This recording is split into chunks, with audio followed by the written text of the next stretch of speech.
Sila ay si Paguldan Dali, si Abuling Gansa, at si Puting Gansa.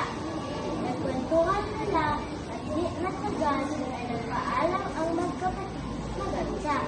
Isama naman ako ninyo sa inyong tirahan, sabi ni Paguldan Dali. Paano ka namin may sasama na wala namang takpak at hindi ka lumilipad? Sabi niya. Oo nga, no? Sabi ni Paguldan Dali sa lungkot. Teka, may naisip ako. Sabi ni Puting Gansa. Maisasama ka namin kung susunod ka sa akin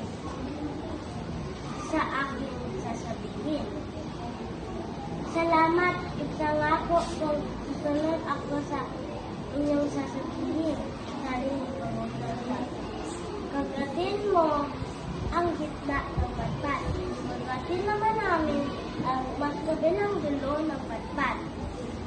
At saka tayo lilipad. Kaya lamang ito ang tandaan mo. Huwag na huwag kang magsasalita. Kung hindi, magkulog ka at lalagpak ka sa lupa. Hala, ngayon na. Kagatin mo na ang patpat, kaibigang Pagong. Sabi ni Paguldan Dali.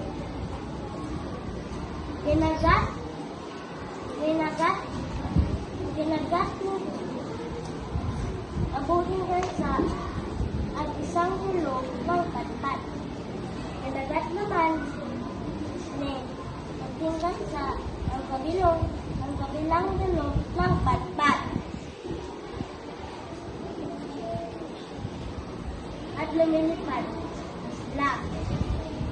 Tuwang-tuwa si Paguldan Dali na nasa ibabaw na sila ng mga punong kahoy.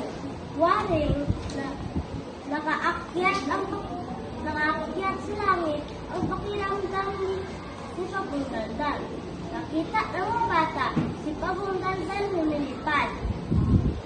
Tuwang-tuwa ang mga bata na itinuro nila ang Pagong na kagat-kagat ang patpat. Tingnan ninyo! Si Paguldan Dali lumilipad. Ha! Nagalit si Paguldan Dali. Mga batang! Hindi natapos ang iba pang sabihin, hindi po Paguldan Dali. Tuloy-tuloy siyang bumagsak at nalagpak sa lupa.